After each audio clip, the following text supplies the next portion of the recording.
Robert Estrin. This is livingpianos.com.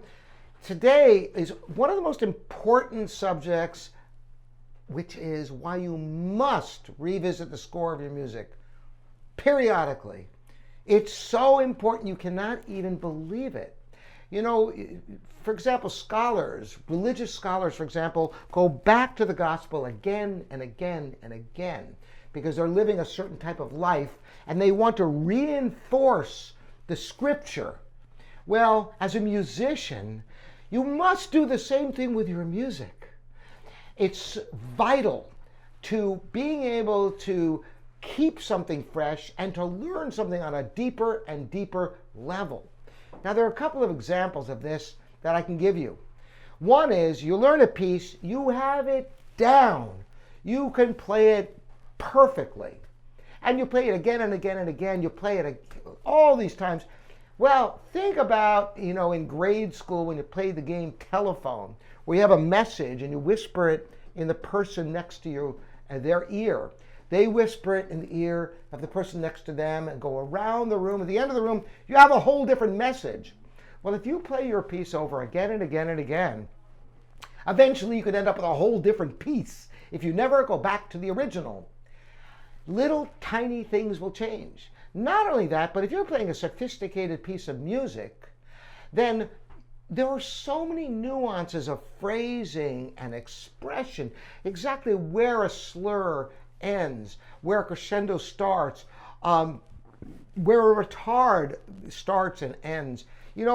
It's really tough just to learn the notes, the rhythm, and the fingering, but to get every aspect of phrasing and expression, even if you've really studied a piece, you can always learn more.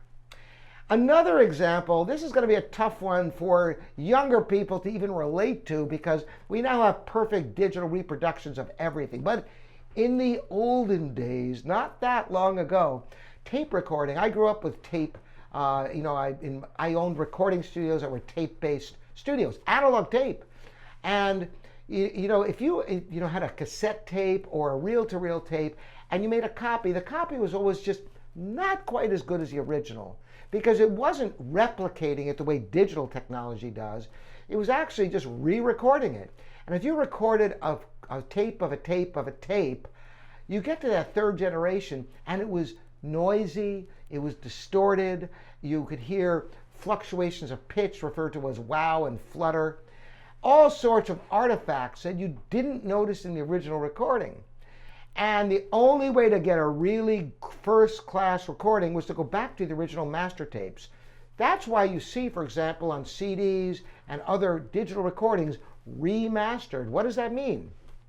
Well, the way tapes used to be made, the way records were made, is there was a master tape.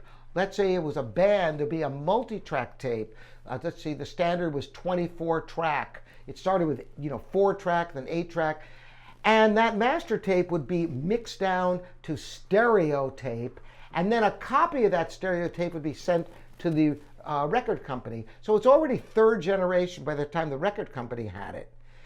So in being able to remaster, they can go back to the original multi-track tape and mix it down to 2-track digital to get the quality of sitting in the studio and listening to the original multi-track master tape, which is so much cleaner than what you ended up with on records and tapes. So in your playing, you must do exactly the same thing. Refer back to the source. It is your musical gospel, if you pardon the expression. And by revisiting the score again and again, no matter how many times you studied a piece, you will always learn more. That's the message for today. Thank you, subscribers, and ringing the bell and thumbs up for the videos you like. And we'll see you next time. Again, Robert Estrin at livingpianos.com, your online piano resource.